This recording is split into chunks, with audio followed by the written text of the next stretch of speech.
جی سر جی، آپ نے بہت اچھا سوال کیا، لیکن اگر دیکھا جائے نا، ہمارے کے پی کے علاقے میں تعلیم کی اتنی توجہ نہیں ہے جتنی یہاں پہ، ٹھیک ہے۔ وہاں پہ کے پی کے علاقے میں سب سے زیادہ لوگ کس پہ زیادہ توجہ دیتے؟ کلاشن ہو گیا، پستل ہو گیا، یہ چیزیں ہو گیا، اور یہاں پہ لوگ جو ہے نا دل لگا کے پڑھائی کر رہے۔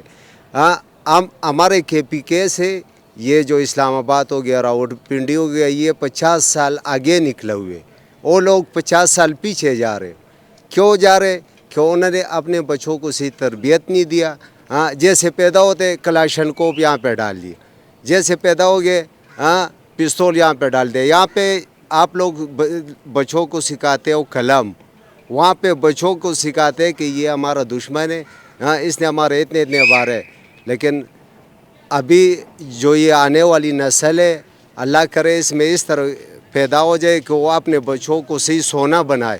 وہاں یہاں پہ مٹی سے سونا بنایا جاتے، اور وہاں پہ سونے سے مٹی بنتے۔ کیوں کہ ہمارے یہاں پہ سر، آپ کو آخری بات کرنا چاہوں گا، یہاں پہ جو انسان کام کرتے، گھر بناتے، وہ کیا کرتے؟ اپنا گھر کا گیٹ بڑا رکھتے تھے، اللہ پاک اس کو گاڑی دیتے۔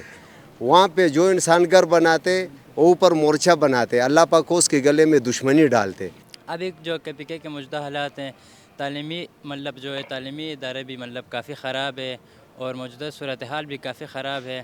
تو ان کو چاہیے کہ حکومت کے ساتھ مذاکرات کریں اور حالات کو صحیح کریں۔ بڑی تشویشناک صورتحال ہے اس ٹائم، تو ادھر کی جو گورنمنٹ ہے اور ادھر کے جو لوگ تو ڈیفینیٹلی جو خبروں میں ہم دیکھ رہے ہوتے ہیں کہ ان کی آواز تو ریاستی ادارے اور ریاستی بیانے کے ساتھ بالکل ساتھ الائن کر رہی ہوتی ہے، اور مجھے بہت امید ہے انشاءاللہ کہ جو ادھر کی گورنمنٹ بھی ہے اور جو وہاں کے پی ٹی آئی کے جو باقی سرکردہ لوگ ہیں، وہ بھی انہیں بھی چاہیے کہ جو آج کل موجودہ ایک بیانیہ بن چکا ہوا ہے ریاست کا، اور جو مجھے بھی لگتا بھی یہی ہے کہ پوری پاکستان قوم بھی یہ سمجھ چکی ہے کہ اسی کو ہمیں آگے لے کے چلنا چاہیے۔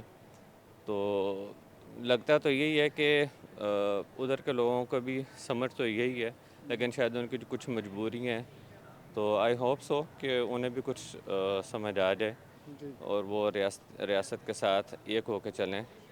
سب بھائی بھائی ہیں، کوئی بھی صوبہ ہو، کوئی بھی نیشنلٹی ہو، ہم ایک پورے پاکستانی ہیں، ہمیں اکٹھا ساتھ رہ کے چلنا چاہیے۔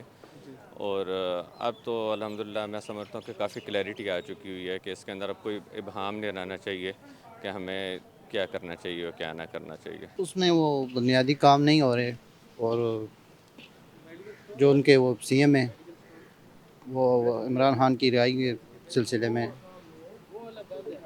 لگے ہوئے ہیں، اور لوگوں کے مسائل حل کریں۔